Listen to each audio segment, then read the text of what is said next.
HL Dusad जी की कहानी में हम आगे जानेंगे कि कैसे उन्होंने स्थापित किया बहुजन डाइवर्सिटी मिशन और चंद्रभान जी द्वारा लिखे गए पायनियर में लेख दलित डायरी जिसमें उन्होंने वर्णन किया था अमेरिकी आरक्षण का क्या प्रभाव पड़ा एचएल दुसाद जी पर, किस तरह से वो इस आरक्षण को आगे ले जा सके। 2002 के 12 और 13 जनवरी को 21 सूत्रीय दलित एजेंडा जो भोपाल सम्मेलन में जारी किया गया था, क्या हुआ उसका प्रभाव। मध्य प्रदेश सीएम दिग्विजय सिंह ने कैसे लागू किया डाइवर्सिटी को अपने राज्य में और दे डाला 30% का आरक्षण। और उन्होंने कहा कि पहला दलित करोड़पति हमारे राज्य से होगा। BS4 की स्थापना कैसे हुई और यूएनओ में डॉक्टर उदय प्रताप ने क्या कहा, और भी बहुत कुछ जानेंगे। भोपाल डॉक्यूमेंट और भोपाल घोषणा पत्र जो चंद्रभान जी द्वारा लिखा गया था, एचएल दुसाद के जीवन को कैसे उन्होंने बदल दिया। और 15 मार्च 2007 को डाइवर्सिटी मिशन की स्थापना आगरा में किनके सहयोग से करने में सफल हुए एचएल दुसाद साहब। और बीजेपी ने 2009 के अपने घोषणा पत्र में कैसे इकोनॉमिकल क्लोज को शामिल किया और दलितों में उद्यमशीलता को जिससे मिला बढ़ावा। 2002 और 2001 के ग्लोबल इंडेक्स का क्या रहा प्रभाव। उनके अनुसार 202 वर्ष में दलितों की स्थिति में होगा सुधार या 251 वर्ष में। आइए जानेंगे इसके बारे में। और एचएल दुसाद साहब ने जो हस्ताक्षर अभियान चलाया उसमें जो महिलाओं को दिया 50% के आरक्षण का क्या था फॉर्मूला, और अंबेडकर वादी लाइब्रेरी की क्या है उनकी योजना, आगे जानेंगे इस पूरे वीडियो में। लगातार हमारे वीडियो में बने रहिए। राहुल गांधी से कैसे हुई मुलाकात एचएल दुसाद साहब की और क्या रहा प्रभाव। उन्होंने क्यों लिख दी कांग्रेस के लिए 5 किताबें, आइए जानते हैं पूरे वीडियो में। एचएल दुसाद जी की जुबानी। डाइवर्सिटी का विचार कैसे आया, किस तरह से चर्चा। सर ये बताएं, आप जो हैं संस्थापक अध्यक्ष हैं बहुजन डाइवर्सिटी मिशन के जी, और ये जो बहुजन डाइवर्सिटी मिशन की स्थापना क्यों की और ये विचार कहां से आया, हमारे दर्शकों को विचार विस्तार से समझाएं सर। बहुत महत्वपूर्ण सवाल किया आपने। इस सवाल के बिना जो है हमारी जो चर्चा है अधूरी रहती है। आपने पूछा कि डाइवर्सिटी का विचार कहाँ से आया, तो अभी कुछ देर पहले मैंने आपको बताया था कि 1991 में इस भारत में बहुत ही सीमित पैमाने पर, तो यहाँ से मैं जो है डाइवर्सिटी के प्रति अट्रैक्ट हुआ। जैसे कुछ देर पहले आपको बताया कि मैं गांव आया था, गांव से लखनऊ जो पहुंचा और संडे को दिन था, मैंने उनका जो कॉलम जब देखा, हम हर संडे को जो है ना वो कॉलम उनका पढ़ते थे, तो लखनऊ पहुंच करके गए, द पायनियर खरीदे और उसमें जो उनका जो लेख पढ़ा तो मैंने कहा कि चंद्रभान जी इससे तो भारत में आग लग जाएगी।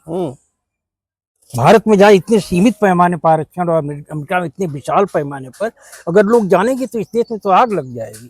तो उसी दिन से मैं समझ जाइए कि जो डाइवर्सिटी का आइडिया है अमेरिकी आरक्षण, मैं उससे इम्प्रेस्ड हुआ।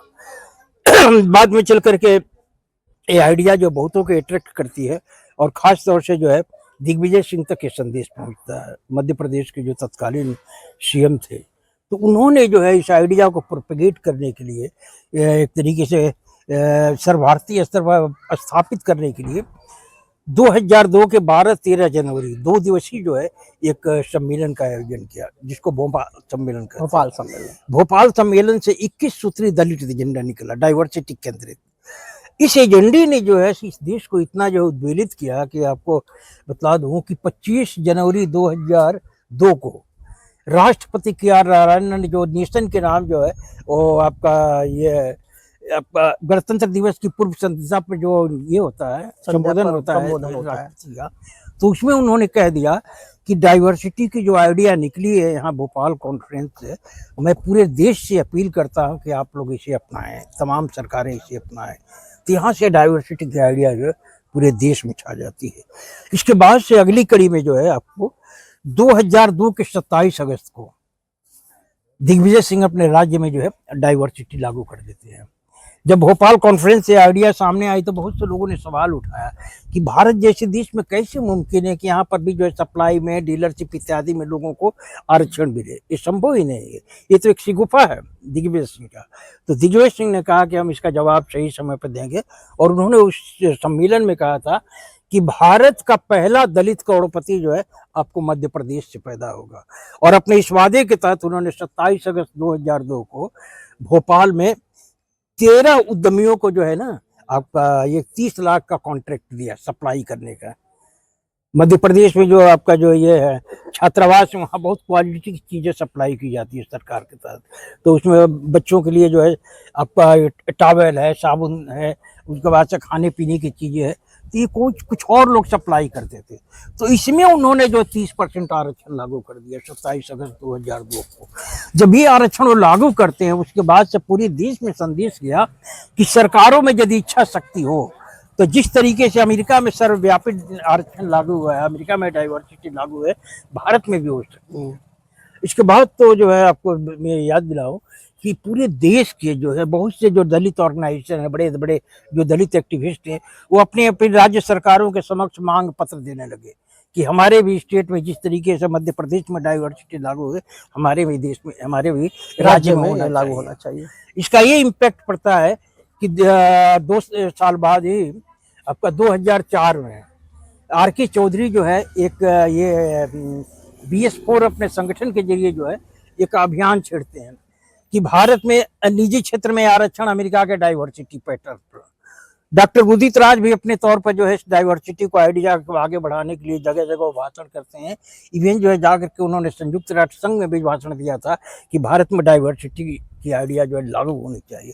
तो पूरे देश में समझ जाइए कि एक उद्दीपन सृष्टि हुआ, तमाम संगठन अपने अपने स्तर पर प्रयास करने लगे, जिसमें जो है आर.के. चौधरी और इनका उदित राज का खास तौर से उल्लेख किया जा सकता है। इसके पहले डॉक्टर संजय पासवान ने पार्लियामेंट में सवाल उठाया था कि भोपाल में जिस तरीके से डाइवर्सिटी लागू हुई है पूरे देश में होनी चाहिए। तो यहाँ से आइडिया जो प्रोपगेट होती है, इस तरह से ये आइडिया आपके दिमाग में गया। तो मैं उन दिनों जो है आपका चंद्रभान जी का सहयोगी हुआ करता था। चंद्रभान जी का, हाँ, ये डाइवर्सिटी का कंसेप्ट जो है वो 2 किताबों के रूप में आया। एक किताब थी भोपाल डॉक्यूमेंट। हाँ, भोपाल डॉक्यूमेंट लगभग 200 पेज की किताब थी। तो इस किताब को तो चंद्रभान जी ने लिखा, लेकिन इसमें जो है थोड़ा बहुत प्रूफ रीडिंग करना है और भी सब काम हम जो है इसके लिए डाटा सुलभ कराने का काम जो है हमने किया था। दूसरी जो किताब थी इससे जुड़ी हुई वो थी भोपाल डिक्लेरेशन, भोपाल घोषणा पत्र, जो चंद्रभान जी ने लिखा था। तो इस तरीके से मैं ये जो पूरा जो प्रोसेस चला था डाइवर्सिटी का, जहाँ चंद्रभान जी से शुरू होता है और भोपाल कॉन्फ्रेंस जो आगे बढ़ता है, तो मैं इस पूरे प्रोसेस में कहीं ना कहीं था। तो मैं चाहता था कि आइडिया जो है आगे बढ़े। इस दरमियान में लगातार जो है उसके बाद से 2002 के बाद से मैं जितना भी लेख लिखा जिस मुद्दे पर, क्योंकि मेरा मानना है कि जो है डाइवर्सिटी की एक ऐसी आइडिया है जिसकी अनदेखी के चलते भारत की जो है ये पूरे विश्व की तरह तरह की समस्याएं क्रिएट हुई। तो उसके बाद से मैं लगातार जो है तमाम अपने 100% लेख कर सकते हैं कि मैं डाइवर्सिटी पर केंद्रित करने गया, कोशिश करते हैं। हाँ, अब जो है दिग्विजय सिंह से इम्प्रेस होकर के जो बहुत से संगठन अपने अपने लेवल पर इसके लिए प्रयास किए कि डाइवर्सिटी हमारे स्टेट में भी लागू होनी चाहिए। ये अभियान जो है 2-3 सालों के बाद जाकर के ठंडा हो जाता है पूरी तरीके से। लगा कि आइडिया जो है मर जाएगी, फ्लॉप हो गया ऐसा लगा आपको? तो आइडिया जब दम तोड़ने लगी, वैसी स्थिति में हमने जो है आपका 15 मार्च 2007 को आगरा में बहुजन डाइवर्सिटी मिशन की स्थापना किया। मैं इसका संस्थापक अध्यक्ष हूँ। इस समारोह में जो है प्रोफेसर वीर भारत तलवार रहे, डॉक्टर संजय पासवान रहे, प्रोफेसर कालीचरण स्नेही रहे, और भी भारत विख्यात बहुत से जो लोग रहे जिनके बीच जो है इस संगठन की स्थापना होती है। और इसी अवसर पर हमारी ये किताब रिलीज हुई थी, बहुजन डाइवर्सिटी मिशन का घोषणा पत्र। बहुजन डाइवर्सिटी मिशन का घोषणा। हाँ, जिन लोगों ने उस किताब को पढ़ा है उनका मानना है कि भारत में जिस तरीके से कार्ल मार्क्स और फ्रेडरिक एंगल के आपका कम्युनिस्ट पार्टी के मैनिफेस्टो का इम्पैक्ट हुआ, भारत में कहीं ज्यादा किताब से ज्यादा प्रभावी है। हाँ। और ज्यादा जमीन से जुड़ी हुई है। और ये जो ज्यादा जो भारतीय परिवेश को रेखांकित और हाँ। मूल्यांकित करती है। तो डाइवर्सिटी जो मिशन की जो आपने बुक लिखी बिल्कुल। है, मार्क्स जैसे वहाँ की विचारधारा को लाते हैं, वहाँ के सामाजिक परिप्रेक्ष्य को लाते हैं, और आपका जो डाइवर्सिटी जो बुक है, डाइवर्सिटी में रिलेटेड है, वो भारतीय परिप्रेक्ष्य में है, और उसको भारतीय परिप्रेक्ष्य को अध्ययन को भारत को समझने और यहाँ के विलक्षण परिस्थितियों को समझने में बहुत कारगर है, बिल्कुल और आपने उसी सही के कहा। माध्यम से हाँ, समाधान इसका निकाला जा सकता है, ऐसा आप मानते हैं? हाँ, तो हमने उस किताब में जो है ना, भारत की जो हजारों साल की गैर बराबरी है, संपदा संसाधनों का जो असमान बंटवारा है, इसके खात्मे के लिए 10 धार्मिक असमानता है। हाँ, 10 सूत्रीय एजेंडा निकाला, अपना 10 पॉइंट प्रोग्राम। तो 10 पॉइंट प्रोग्राम जो बहुजन डाइवर्सिटी मिशन का एक ऐतिहासिक प्रोग्राम है, और 2007 से हमारी सारी जो राइटिंग है सिर्फ इस एजेंडे को लागू करवाने का है। तो हमने उस अपने घोषणा पत्र में लिखा था कि हम इस आइडिया को इतना प्रोपिगेट कर देंगे, लोगों में इतना फैला देंगे कि जब लोगों में उद्योगपति, व्यापारी, फिल्म मेकर इत्यादि बनने की चाह पैदा होगी, तो इस चाह का अनुमान लगाते हुए पॉलिटिकल पार्टियां अपने मैनिफेस्टो में जगह देगी, तब जा करके जो है इस देश में डाइवर्सिटी का जो कंसेप्ट है वो जमीन पर आकार लेने लगेगा। तो अपनी इस स्ट्रेटजी का पहला जो आपका अच्छा परिणाम आता है वो 2009 में आता है।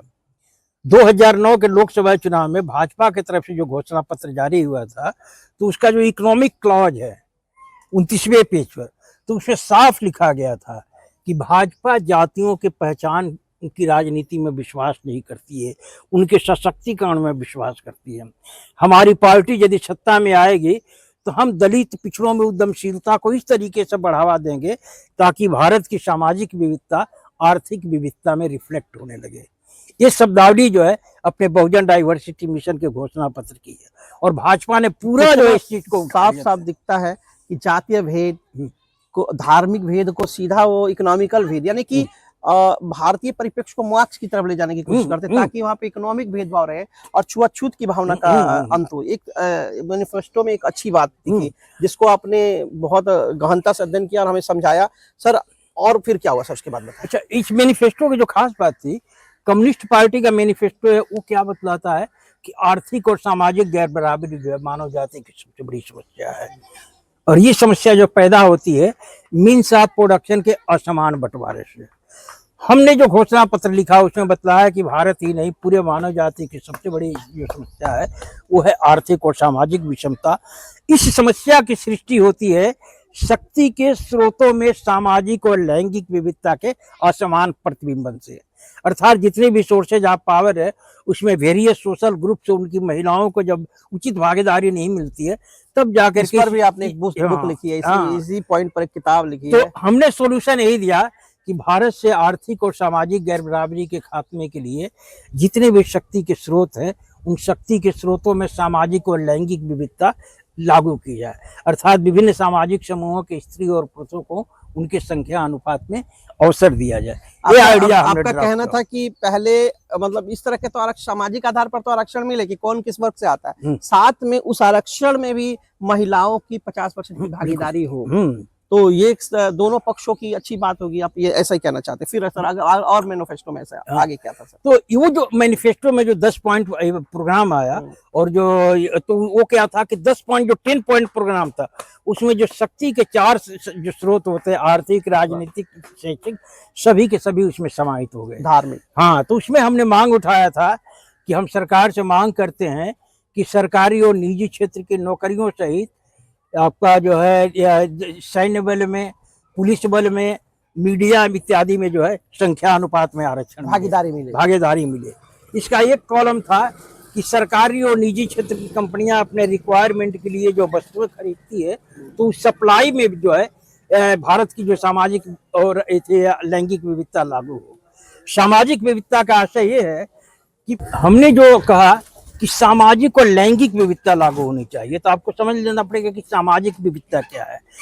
भारत की सामाजिक विविधता है कि यहाँ की सोसाइटी जो है वेरियस सोशल ग्रुप और धार्मिक सामाजिक समूहों को मिलाकर के बनी है, जिसके आधार पर 5 मेजर सामाजिक समूह होते हैं।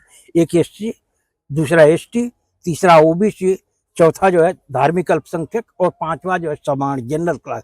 ये है भारत की सामाजिक विविधता। तो सामाजिक विविधता लागू करने का मतलब ये हुआ कि 5 सामाजिक समूहों के संख्या अनुपात में शक्ति के स्रोतों का बंटवारा हो, और इस बंटवारे में जो है आधा हिस्सा जो है इनकी महिलाओं को दे दिया जाए। ये था हमारा ये। तो उसी जो 10 पॉइंट प्रोग्राम है, आपको बता दूं कि 2007 से हमने जो है लगातार जो इसी चीज की राइटिंग की है, और यही अपना कोशिश रहा कि ये मुद्दा जो है पॉलिटिकल पार्टियों के मैनिफेस्टो में आए। तो सबसे पहले जो है 2009 के लोकसभा चुनाव में भाजपा डालती है इस एजेंडे को। भाजपा जो है 2010 के बिहार विधानसभा चुनाव में भी जो है अपने मैनिफेस्टो में जगह देती है। 2012 का जो यूपी का चुनाव हुआ तो उसमें भी देती है। 2010 में इस मुद्दे को आगे बढ़ाने में सबसे आगे निकल जाती है लोजपा। लोजपा का जो मैनिफेस्टो उसमें जो जारी हुआ था, तो मैनिफेस्टो जारी हुआ था आपका राजद के साथ में, रामविलास जी की पार्टी और आरजेडी साथ मिलकर लड़ रही थी। तो जो उनका मैनिफेस्टो जो कंबाइन आया था उसमें तो ये नहीं था, लेकिन लोक जनशक्ति पार्टी को आपका टेलीविजन पर, रेडियो पर अपना पक्ष रखने का जितनी भी बार मौका मिला, हर बार यही बतलाया गया कि सप्लाई, डीलरशिप इत्यादि जो है धनोपार्जन के बेहतरीन स्रोत हैं। पार्टी चाहती है कि तमाम सामाजिक समूहों को इन सब क्षेत्रों में अवसर मिले। तो उनके घोषणा पत्र में आया। उसके बाद में और भी पार्टियां ये इस चीज को ये करती है। तो जो अपनी कोशिश ये थी कि पॉलिटिकल पार्टियों के मैनिफेस्टो में आए, उस मकसद में हम 2009 में ही कामयाब हो गए। इतना लेखन किया गया। तो इस तरह से आपके डाइवर्सिटी मिशन का जन्म हुआ, आपने स्थापना की और आज तक इसको लेकर चल रहे हैं। सर, मैं ये जानना चाहता हूँ कि हाल ही में आपने एक हस्ताक्षर अभियान चलाने का प्रयास किया है बहुजन डाइवर्सिटी मिशन के अंतर्गत। यह हस्ताक्षर अभियान जो है जो किस तरह का अभियान है और इस अभियान के से क्या एक सामाजिक परिप्रेक्ष्य में क्या लाभ मिलेगा सर, इसके बारे में विस्तार से समझा हमारे दर्शकों को। जो हस्ताक्षर अभियान हम जो शुरू करने जा रहे हैं, इसकी प्रक्रिया चल रही है और हो सकता है कि 2-3 महीने में जो है ये जमीनी स्तर पर दिखने लगे, मूर्त रूप में आ जाए। तो इसके पीछे जो है बड़ा कारण वही है ना कि हमने जो आपका 2007 से डाइवर्सिटी के एजेंडे को पॉलिटिकल पार्टियों में जो है डलवाने का प्रयास किया, तो उसका इम्पैक्ट हुआ आंशिक। कई पार्टियों ने मैनिफेस्टो में अपनी जगह दिया। दूसरी बात बतला दूं कि कुछ पार्टियों की सरकारों ने जो है आपको हमारे डाइवर्सिटी एजेंडे को लागू किया। मसलन 2009 में उत्तर प्रदेश के सरकारी ठेकों में बहन मायावती जी जो है 25 लाख तक के ठेकों में रिजर्वेशन देती है।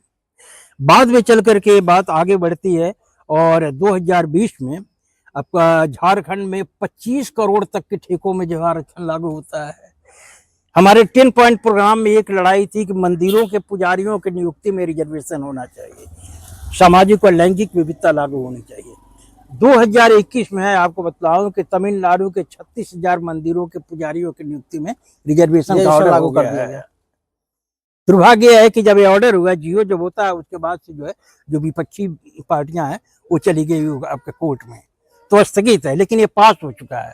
तो कहने का मतलब हमने जो वहां से जो 10 सूत्रीय एजेंडा दिया, तो ये एजेंडा जो पॉलिटिकल पार्टियों के मैनिफेस्टो में आया और बहुत सी सरकारों ने इसे इम्प्लीमेंट किया, लागू भी किया। ये बड़ी बात है।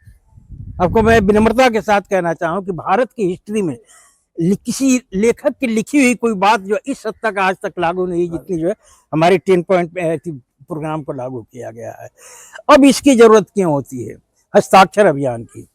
जो हमने 2007 से अभियान चलाया, तो जैसे बताया आपको कि राजनीतिक पार्टियों के मैनिफेस्टो में आया, कई पॉलिटिकल पार्टियों ने जो है इसे अपने क्या नाम है इम्प्लीमेंट भी किया। बावजूद मैं जो चाहता था कि बड़े पैमाने पर लागू हो, 10 का 10 एजेंडा जो पूरी तरीके से समाज तक पहुंचे, ये बात नहीं पैदा हो रही थी। तो अब अपनी जो हस्ताक्षर अभियान की लड़ाई है इसी 10 पॉइंट एजेंडे को लागू करवाने के लिए है।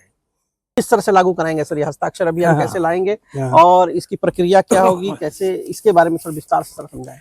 आपको यहाँ बेसिक बात बता दूं कि हमारा जो ये है जो संगठन बहुजन डाइवर्सिटी मिशन रहा, तो बहुजन डाइवर्सिटी मानता है कि आर्थिक और सामाजिक गैरबराबरी सबसे बड़ी समस्या है, और इसी समस्या के खात्मे के लिए हमने 10 पॉइंट प्रोग्राम दिया। अब आज की तारीख में आपको बतलाऊं, भारत में जितनी आर्थिक और सामाजिक विषमता है दुनिया में कहीं नहीं है। पिछले साल 2024 में एक रिपोर्ट आती है, वर्ल्ड इनइक्वालिटी लैब की रिपोर्ट। उस रिपोर्ट में बताया गया कि 89% वेल्थ पर जो है इस देश के सामान्य वर्ग का कब्जा है। पिछड़ा वर्ग जो है सिर्फ 9% वेल्थ पर सर्वाइव कर रहा है। विशाल दलित आबादी जो है सिर्फ 2.8% वेल्थ पर सर्वाइव कर रही है, और आपकी भारत की आधी आबादी माने 50% महिलाएं, वो सिर्फ 3% वेल्थ पर सर्वाइव कर रही हैं। तो आज की तारीख में भारत की आधी आबादी जैसा वंचित तबका कोई है ही नहीं। आप कल्पना करें, इस देश की आबादी जो है 140 करोड़, लगभग 150 करोड़ के आसपास हो चुकी है। इसका 50% जो महिलाएं होती है, और इन महिलाओं के विषय में जो है 2020 में एक रिपोर्ट आती है, ग्लोबल जेंडर गैप रिपोर्ट। इसमें बतलाया गया था कि भारत की आधी आबादी को आर्थिक रूप से पुरुषों के बराबरी में आने में 202 साल लगेंगे। 202 साल।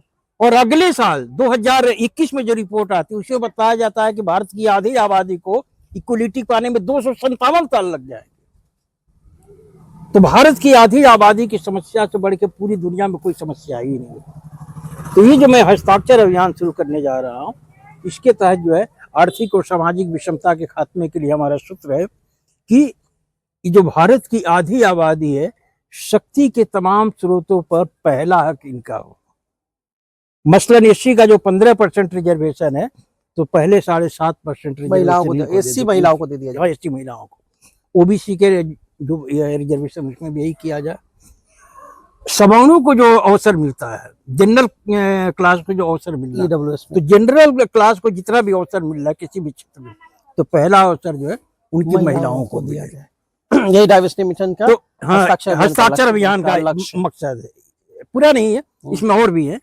तो मेन ये हो गया कि सब संपदा संसाधनों पहला हक जो आधी आबादी का हो। अब आधी आबादी में भी श्रेणी है, सभी महिलाएं एक नहीं है। समान और दलित महिलाओं में जमीन आसमान का फर्क है। तो महिलाओं में सबसे वंचित जो है दलित महिलाएं हैं। तो हमारा यह है कि रोस्टर इस तरीके से बने, पूरे भारत समाज को आप 20 भागों में बांटिए। जो आरक्षण के वर्गीकरण के जरिए देख रहे हैं कि एससी एसटी को कितने भागों में बांटा गया, तो हम ये फार्मूला दे रहे हैं कि ये जो भारत के 5 सामाजिक समूह हैं, पहले अगड़े पिछड़े के रूप में बांटिए। तो 5 दूना 10 हो गए। अब ये जो अगड़ा पिछड़ा है, इसको इनकी महिलाओं के बीच बांटिए। तो इस तरीके से जा करके जो भारत समाज में 20 डिवीजन हो जाता है। तो 20 डिवीजन में सर्वाधिक जो वंचित है कौन होगा? अति दलित महिलाएं होंगी। तो अति दलितों का जो हिस्सा है, आप पहले जो है उनकी महिलाओं को दे दो, नेक्स्ट में जो है दलित महिलाओं को दो, उसके बाद से तो आधी आबादी को पहला हिस्सा मिले, ये अपना है। और नेक्स्ट क्या है कि जो जनरल क्लास है, जिसका पिछले साल की रिपोर्ट के मुताबिक 89% वेल्थ पर कब्जा है, उसको सबसे लास्ट में मिले और उसकी संख्या अनुपात में मिले। आप कल्पना करें, सीधी अपनी स्ट्रेटजी है कि 89% वेल्थ पर उनका कब्जा है, और हमारे पास आंकड़े हैं कि जो 89% पर जो कब्जा है, उसमें समझ जाइए कि सारा का सारा कब्जा जो है 7.5% सवर्ण पुरुषों का है। 7.5% स्वर्ण पुरुषों का, क्योंकि उनकी महिलाएं भी पूरी तरीके से वंचित हैं। जो भारत की आधी आबादी जो है ना 257 सालों में इक्वलिटी पा सकती है, तो उसमें सवर्ण महिलाएं भी हैं। तो सवर्णों का जो डोमिनेंस है वो सवर्ण पुरुषों का है। तो अगर जो सामान्य वर्ग की आबादी जो है 15% है, तो उसका 50% निकाल लीजिए, 7.5% जो सवर्ण पुरुषों का है। तो अपनी लड़ाई है कि अवसरों और संसाधनों के बंटवारे में 20वें नंबर पर सबसे लास्ट में जो है सवर्णों को मौका मिलना चाहिए। अब सवर्ण पुरुषों को, और ये जो मौका मिले तो उनके संख्या अनुपात में मिले। मसलन जो है सिर्फ और सिर्फ जो उनकी 7.5% आबादी है, सिर्फ उतना मिले। तो यदि 7.5% आबादी को हम लोग रोकने में कामयाब हो जाते हैं, तो सर रिजल्ट जानते हैं क्या है? अगर 89% वेल्थ पर इनका कब्जा है और इनको 7.5% माइनस कर दीजिए, तो लगभग आपको 70 से 75% अपॉर्चुनिटी जो है सरप्लस हो जाएगी। उनको संख्या अनुपात पर रोक दीजिए तो 70 से 75% अवसर जो है खाली हो जाएंगे। अब ये जो सरप्लस अवसर है, इसको आप जो वंचित वर्गों के मध्य बांटिए। तो एक तो हो गया इसका कि आधी आबादी को पहला हक मिलना चाहिए। इसका दूसरा लक्ष्य है कि सामान्य वर्ग को आखिरी में अवसर मिलना चाहिए। सामान्य वर्ग के पुरुषों को आखिरी में मिलना चाहिए, पुरुषों को, और वो भी मिलना चाहिए कितना? उनकी संख्या अनुपात में मिलना चाहिए। संख्या अनुपात में जब आप देंगे तो 70 से 75% अवसर सरप्लस हो जाएंगे।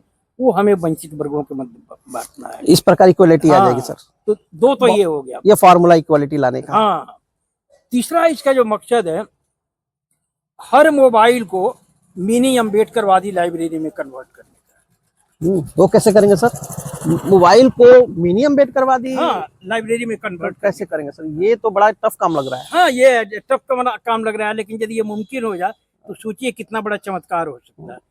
इसके तहत हम करने जा रहे हैं, हमारा जो टारगेटेड वर्ग है, जिनका हम हस्ताक्षर लेंगे, वो जो है सिर्फ इंटरनेट यूजर है। 2024 का आंकड़ा बतलाता है कि भारत में इंटरनेट यूज करने वालों की संख्या 93 करोड़ है। अच्छा, 100% लोग रील यूज करते हैं, रील देखते रहते हैं। हाँ। तो उस रील से आप कैसे इस तरफ मोड़ेंगे सर? आपने सही समस्या पकड़ा है, इसलिए तो हमें जो है वो अम्बेडकरवादी लाइब्रेरी बनाने की जरूरत है। तो बहरहाल 93 करोड़ लोग जो है इंटरनेट यूज कर रहे हैं। 93 करोड़ में मान लिया जाए कि 44 करोड़ 43 करोड़ लोग जो है सामान्य वर्ग के हैं, जो खाते पीते हर तरह से संतुष्ट हैं, उनके सामने कोई समस्या नहीं। लेकिन 50 करोड़ वो वर्ग है जिनके पास समस्या है, वो निजात पाना चाहते हैं, अपने जीवन में बदलाव चाहते हैं। ऐसे में दलित हुए, आदिवासी हैं, ओबीसी हैं, अल्पसंख्यक हैं और आधी आबादी हैं, जिनकी तो कुल मिला करके आप समझ जाइए कि 92.5% आबादी जो है डिप्राइव है, जिसकी संख्या आप ये जोड़िएगा इंटरनेट यूजर के हिसाब से तो 50 करोड़ होती है। तो 50 करोड़ वंचित वर्ग का ही जो है हम हस्ताक्षर लेंगे। तब इसके लिए जो है हमने एक बनाया है, इसमें एक पूरा फार्मूला है सर। हाँ, ये लास्ट वाला जो पेज है ना, उसमें हमको समर्थन पत्र मिलेगा। हम आपके पास जाएंगे सिग्नेचर लेने के लिए, तो बतलाएंगे, उसमें सारा लिखा हुआ कि क्यों हमें आपका सिग्नेचर चाहिए। आप हमारी बातों से संतुष्ट होने के बाद से आप समर्थन पत्र देंगे। तो और अब मैं आपको बता दूं कि जो ये समर्थन पत्र देगा, उनको सर के द्वारा 50,000 मूल्य तक की किताबें ई बुक के रूप में दी जाएंगी। ये सर की तरफ से घोषणा है। कैसे दी जाएंगी सर वो किताबें, उसका पूरी विधि समझाएं। तो अब जो है, तो हम वो क्यों करना चाहते हैं, जैसे आपने सवाल ये किया कि 100% लोग तो रील देखते हैं। तो अभी जो है इंटरनेट की जो सुविधा मिली है, इस सुविधा की वजह से क्या हो गया कि एक तरीके से जो है ना, आपका एडिक्शन लोगों में पैदा हो, एक बीमारी, मानसिक बीमारी पैदा हो गई। और इस बीमारी से निजात दिलाने के लिए जगह जगह जो है आपको उपचार केंद्र खुले हुए हैं। तो इंटरनेट की जो सुविधा है उसका जो है सही दिशा में प्रयोग नहीं हो रहा है। तो लोग सही दिशा में प्रयोग करें, इसका हमें कुछ विकल्प देना चाहिए। तो हमने एक संस्था बनाई, एक अपना ट्रस्ट बनाया है, जिसका नाम है डाइवर्सिटी फॉर इक्वलिटी ट्रस्ट। तो जब हम समाज सेवा के क्षेत्र में उतरे हैं, तो ये जो बड़ी एक समस्या पैदा हुई है इंटरनेट की वजह से कि लोग गंदी चीज़ें, पोर्न टाइप की चीज़ें देख रहे हैं, रील देख रहे हैं, इससे लोगों को बचाया जाए। तो बचाने के लिए हमें कुछ विकल्प देना पड़ेगा। तो इसी विकल्प के तौर पर हम जो है मिनिमम 50,000 की किताबें जो है लोगों को सुलभ कराने जा रहे हैं, जिनकी संख्या 200 से 300 होगी। तो हम आपका सिग्नेचर लेंगे, सिग्नेचर लेने के बाद से वो चीज़ जो है आपके मोबाइल में डाल देंगे। अब 50,000 किताबों के विनिमय में हम लेंगे जो है 1,000 रुपये, क्योंकि हम एक बड़ी लड़ाई लड़ रहे हैं। हम ये लड़ाई लड़ रहे हैं, इक्वलिटी की लड़ाई लड़ रहे हैं, अवसरों और संसाधनों के जो वाजिब बंटवारे की लड़ाई लड़ रहे हैं। तो इस लड़ाई को लड़ने के लिए संसाधन चाहिए। तो हम 50,000 की किताबों के विनिमय में 1,000 का जो है सहयोग राशि लेंगे। उस सहयोग राशि में से जो सिर्फ 200 रुपये जो है हमारे ट्रस्ट में आएगा, और बाकी 800 रुपये जो है उन लोगों के खाते में जाएगा जो फील्ड में काम कर रहे होंगे। हाँ, आप फील्ड वर्करों को देंगे। और फील्ड वर्करों के देखिए यहाँ दो फायदे हैं। एक तो एक सिग्नेचर पर उसको 800 रुपये मिल जाएंगे, और दूसरा है कि जो फील्ड वर्कर का जो है उसको हम चुनाव लड़वाएंगे, स्थानीय निकाय के चुनाव, ग्राम पंचायत का मतलब पॉलिटिक्स में भी उनका अवसर प्रदान करेंगे। हाँ, तो ये एक तरीके से आय भी होगी और हमारे समाज में एक नेतृत्व पनपेगा और इक्वलिटी भी आएगी। हाँ, इक्वलिटी पे होगा। तो उसके बाद से यदि ये चीज इसके जरिए जो है, जिसे आपको बताऊं, हिसाब करूं कि हमने 50,000 करोड़ के फंड का जो है खोज कर लिया। 50,000 करोड़? 50,000 करोड़ के फंड का खोज कर लिया। अब ये 50,000 करोड़ का फंड यदि समाज के हित में यूज होता है, तो आप सोचिए कि समाज की सब कितनी बदल जाएगी। इस योजना के तहत जो है हम 1 लाख से अधिक युवाओं को जो है 25,000 से लेके 1 लाख रुपया पर मंथ की जो है आय करवाने की योजना बनाए हैं। और ये योजना रंग लाने पर सोच लीजिए कि क्या होगा। इसके लिए जो है हमें हस्ताक्षर अभियान की तैयारी करनी है, और इस सिलसिले में अभी फिलहाल जो है वो किताबों का वेबसाइट बन रहा है, जो किताबें हमें देनी है। अब 50,000 की किताबें में तो 45,000 के करीब मेरी ही किताबें हैं, बाकी दूसरे लेखकों की भी किताबें रहेंगी, और कुछ वर्ल्ड क्लास की जो लिटरेचर है वो सब भी हम उसमें डालेंगे। तो मिनिमम 200 से 300 किताबें जो है आपके मोबाइल में डालेंगे। जब इतनी अच्छी अच्छी किताबें रहेंगी तो हम समझते हैं कि जरूर आप उसका उपयोग करेंगे, और जब ऐसी आप किताबों को पढ़ेंगे तो समझिए कि जीवन में जो है एक बड़ा बदलाव आ सकता है। आप रील से बच जाएंगे। आप जो ये आप रील से बचकर रियलिटी की तरफ चले जाएंगे। हम बात कर रहे थे एच.एल. दुसाद साहब से, बहुआयामी प्रतिभा के धनी, एक लेखक, एक पत्रकार, एक समाज सेवी और डाइवर्सिटी मिशन के संस्थापक, और समाज में एक बड़ा बदलाव लाने वाले मसीहा के रूप में अगर बात करें तो कम होगा। भारत के आधुनिक मार्क्स के रूप में हम उनको जानते हैं। हमने अभी कई आयों में बात की। अब एक बात आती है सर, हाल ही में आप एक नई बुक लिख रहे हैं सर, किताबों की तरफ बात करते हैं। आपने लगभग 97 किताबें लिखी हैं। मैं बात करूंगा आपसे सबसे पहले जो आपकी जो एक राहुल गांधी पे किताब है सर, राहुल गांधी सदियों के अन्याय के खिलाफ उठा एक तूफान। ये इस किताब की पृष्ठभूमि ने कैसे जन्म लिया सर? बहुत अच्छा है, सवाल किया आपने। देखिए, आपके हाथ में एक किताब है। हाँ, किताब का नाम क्या है? बहुजन डाइवर्सिटी मिशन, ऊपर से आजादी के अमृत महोत्सव का पर बहुजन डाइवर्सिटी मिशन की अभिनव परिकल्पना। 2022 में जब प्रधानमंत्री नरेंद्र मोदी जी ने एक देश के सामने नक्शा रखा आजादी के अमृत महोत्सव पर कि हम 2047 तक भारत को जो एक विकसित राष्ट्र बनाएंगे, तो उसी के पैरेलल हमने इस किताब को लाया। इसमें हमने एक पूरा नक्शा दिया है, आप देख सकते हैं किताब। और ये किताब है आजादी के अमृत महोत्सव पर बहुजन डाइवर्सिटी मिशन की अभिनव परिकल्पना। हम इस पुस्तक के बारे में जानते हैं कि इसकी पृष्ठभूमि क्या थी, किस पृष्ठभूमि में सर ने इस किताब को लिखा। सर बताएं क्या हुआ जब तो जब मोदी जी ने घोषणा किया कि हम 2047 तक भारत को विकसित राष्ट्र बनाएंगे, तो हमें मोदी जी की परिकल्पना के विषय में पता है कि उनकी सारी की सारी कोशिश जो है, जितने भी शक्ति के स्रोत है सिर्फ और सिर्फ जो है सामान्य वर्ग के हाथ में, वो भी सामान्य वर्ग के पुरुषों के हाथ में सौंपना है। तो कुछ भारत विकसित नहीं होगा, भारत जो है महागर्त में चला जाएगा। तो इसका पैरेलल क्या जवाब हो सकता है? तो हमने जो है इस किताब के जरिए 2047 तक एक ऐसा नक्शा पेश किया है जिसके जरिए जो है मोदी के ज़माने में भारत नए सिरे से गुलाम बन चुका है। भारत के बहुजन, इन बहुजनों को किस तरीके से 2047 तक लिबरेट किया जाए, उसका पूरा नक्शा इसमें है। तो इसके लिए हमने आधार बनाया है वही आपको जो हस्ताक्षर अभियान है। तो 2022 में हमने हस्ताक्षर अभियान के आइडिया को जो है सामने ला दिया, लेकिन हम आगे नहीं बढ़ाए। आगे न बढ़ाने का बड़ा कारण ये पड़ गया कि देखते ही देखते आपको ये आ गया, आपका लोकसभा चुनाव का माहौल बनने लगा। तो हमने फैसला किया कि हम लोकसभा चुनाव में अपना जो ड्यूटी है वो पूरा करेंगे, अर्थात जो है ये सत्ता विरोधी लेखन करेंगे। जो शक्तियां जो है सामाजिक न्याय की बात उठाएंगी, जो भाजपा के प्रतिरोध के लिए सामने आएंगी, उनके पक्ष में हम लेखन करेंगे। तो हमने 2023 से जो है अपना मैक्सिमम लेखन जो है कांग्रेस के प्रति किया, और उसका बड़ा कारण ये होता है कि आपका 24 से लेकर 26 फरवरी तक 2023 के रायपुर में कांग्रेस का अधिवेशन होता, 50वां अधिवेशन होगा, 85th अधिवेशन। उस अधिवेशन में जो है कांग्रेस पार्टी पहली बार जो है सामाजिक न्याय का पिटारा खोलती है। वहाँ से जो है वो तमाम क्षेत्रों में हिस्सेदारी की बात करती है, महिलाओं को संख्या अनुपात में हिस्सेदारी देने की बात करती है, और न्यायपालिका में आरक्षण की बात करती है। एक अद्भुत वो मैनिफेस्टो तैयार होता है। तो मुझे लगा कि जो रायपुर से जो प्रस्ताव पारित हुआ है, कांग्रेस पार्टी इसी प्रस्ताव को लेकर के लोकसभा चुनाव में उतरेगी, और यदि इस प्रस्ताव के साथ लोकसभा चुनाव में उतरती है तो चुनाव का सिनेरियो बदल जाएगा।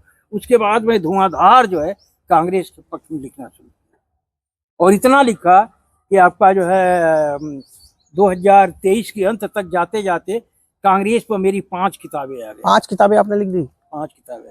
कौन कौन सी किताबें थी सर, दर्शकों को बताएं, और क्या उनका मर्म था? जो 5 किताबें हमने तैयार की, उसमें एक किताब थी सोनिया युग की कांग्रेस। सोनिया युग की कांग्रेस, 250 पेज की। उसका क्या मर्म है सर? इस किताब के जरिए हमने जो है कांग्रेस की उपलब्धियों के सामने लाने की कोशिश किया। मैं इस निष्कर्ष पर पहुंच गया कि आज़ादी के 75 सालों के बाद यदि तुलना किया जाए विभिन्न दलों से, तो कांग्रेस का कंट्रीब्यूशन देश के निर्माण में 90% दिखाई पड़ेगा। तो उसकी जो आज़ाद भारत में खूबियाँ हैं, जो कंट्रीब्यूशन है, उसको हमने उस किताब में लाने की कोशिश किया। इस सिलसिले में एक दूसरी किताब आती है, सामाजिक न्याय की राजनीति का नया icon Rahul Gandhi. New icon Rahul Gandhi. क्योंकि आपका रायपुर अधिवेशन के बाद से राहुल गांधी धुआंधार जो सामाजिक न्याय की बात उठाने लगते हैं, तो इससे इम्प्रेस होकर के मैंने इस किताब को लाया। ये किताब आती है सामाजिक न्याय के नया मसीहा राहुल गांधी, और इसी में एक किताब है real mother India Sonia Gandhi. आप लगातार लिख रहे थे। हाँ, तो इस तरीके से मैंने 5 किताबें तैयार किया, और इन 5 किताबों को राहुल गांधी की जो यात्रा शुरू हुई आपका 14 जनवरी 2024 से, भारत जोड़ो न्याय यात्रा, उस न्याय यात्रा के एक दिन पहले मैं ले जाकर के आपका 10 जनपद में उनको हैंड ओवर किया। सर वो आप 2 बार मिले उनसे, और उन्होंने आपकी उनकी काफी हेल्दी बातें, क्या क्या बातें हुई आपस में आप लोग की जब आप लोग मुलाकात किए थे? पहली मुलाकात में तो मैंने उन्हें बतलाया कि ये है, आप मुझे जो है एक डिवाइन मिरेकल लगते हो राहुल गांधी का। मुझे डिवाइन मिरेकल। हाँ, मुझे लगता है कि आपके जरिए ही जो है भारत में जो बदलाव की राजनीति लड़ी जा सकती है, भाजपा को रोका जा सकता है। 7-23 लोग थे, 1.5-2 मिनट तक बात हुई। अगली जो मुलाकात हमारी होती है वो होता, हाँ, तो वो जो मैंने लास्ट हमारी मुलाकात होती है इसी 4 मार्च को, पिछले 4 मार्च को। हाँ, अभी 4 मार्च को हाल ही। हाँ, अभी 4 मार्च 2025। तो जो ये जो मीडिएटर है, हम लोग के एक साथी हैं, वो कांग्रेस के साथ बहुत अच्छी तरह से जुड़े हुए हैं। जितने भी संविधान पर सभाएं हुई उसके पीछे उनकी भूमिका रही हुई, संयोजक है। तो हमने उनको कहा कि भाई साहब, हम राहुल गांधी से एक और मुलाकात करना चाहते हैं, और शायद आखिरी मुलाकात होगी, तो मिलवाते हैं। तो मैं गया हुआ था आपका ये फरवरी का लास्ट वीक में दिल्ली। तो उसी समय जो है राहुल गांधी बिहार के कुछ लोगों से मिलने का प्लान बनाया था, तो मुझे सूचित किया गया कि 7-8 लोग जा रहे हैं, आप भी जा सकते हैं। तो मैं शामिल हो गया। तो उस अवसर पर मैंने कुछ बातें कही राहुल जी को, और जिसमें एक चीज़ें मैंने बताया। अब ये देखिए कि राहुल गांधी तब, हाँ, तो ये जो आप किताब के विषय में जो बात कर रहे हैं, जो दिखाया आपने, इस किताब का तात्पर्य क्या है? ये किताब जो है राहुल गांधी की न्याय आपका जो रायपुर से 2023 से जो सामाजिक न्याय की यात्रा शुरू होती है 24 फरवरी 2023 से, तो जो 2023 के 24 फरवरी से लेकर के 2025 के 24 फरवरी तक राहुल गांधी की जो राजनीतिक गतिविधियां हैं, सोशल जस्टिस के मामले में जो उनके बयान हैं, विचार हैं, उन सब चीज़ों का दस्तावेजीकरण हुआ है। तो ये 596 पेज की किताब बनी है। अब ये कि आपको सूचना देना चाहूँगा कि पिछली चुनाव में जो एक डिफरेंस पैदा हुआ, मोदी अगर 400 पार नहीं जा पाए, तो उसके पीछे सबसे बड़ी भूमिका जो थी कांग्रेस के मैनिफेस्टो की थी। हमें भारी खुशी की बात है कि कांग्रेस के मैनिफेस्टो में बहुत सी वो बातें आई जो मैंने उन किताबों में दिया था, जो राहुल गांधी को भेजा था। तो बहुजन डाइवर्सिटी मिशन 2007 से जो प्रयास कर रही थी कि पॉलिटिकल पार्टियों के मैनिफेस्टो में जो है ये बातें शामिल हो, उसमें सबसे अधिक स्पेस जो है आपका पिछले चुनाव में मिला था, और उस चुनाव की वजह से जो है ना मोदी 400 पार नहीं जा पाया उस घोषणा पत्र की वजह से, जिसमें जो है आपके डाइवर्सिटी मिशन की भूमिका है। हम बात कर रहे थे श्री HL दुसाद साहब से, जो कि एक डाइवर्सिटी मिशन के संस्थापक हैं, लेखक, पत्रकार और 97 किताबों के लेखक आज हमारे साथ हैं, और हम इनसे काफी चर्चा की। हम फिर अगली मुलाकात में और बातें करेंगे और भी बहुत कुछ जानने की कोशिश करेंगे। नमस्कार सर, बहुत बहुत धन्यवाद, आपने हमें समय दिया, और हम आपके गांव आए और हमने देखा आप किस तरह से आरंभिक जीवन बीता, आपके जीवन के कई आयाम पे संक्षिप्त चर्चा हुई। फिर मिलेंगे, फिर चर्चा करेंगे, और हमारे दर्शक फिर प्रतीक्षा करेंगे। नमस्कार सर। हमारे दर्शकों को संदेश कोई देना चाहे तो? हाँ भाई, मैं आपको ये कहना चाहूँगा कि रूप कुमार जी जो प्रयास कर रहे हैं सामाजिक न्याय की दिशा में, जो है एक यूनिक प्रयास है। आप उनके चैनल को लाइक करें, सब्सक्राइब करें, इनको सुनें और इनका उत्साह वर्धन करें, ये हमारी अपील है आपके साथ। Thank you. बहुत बहुत धन्यवाद सर, बहुत बहुत धन्यवाद।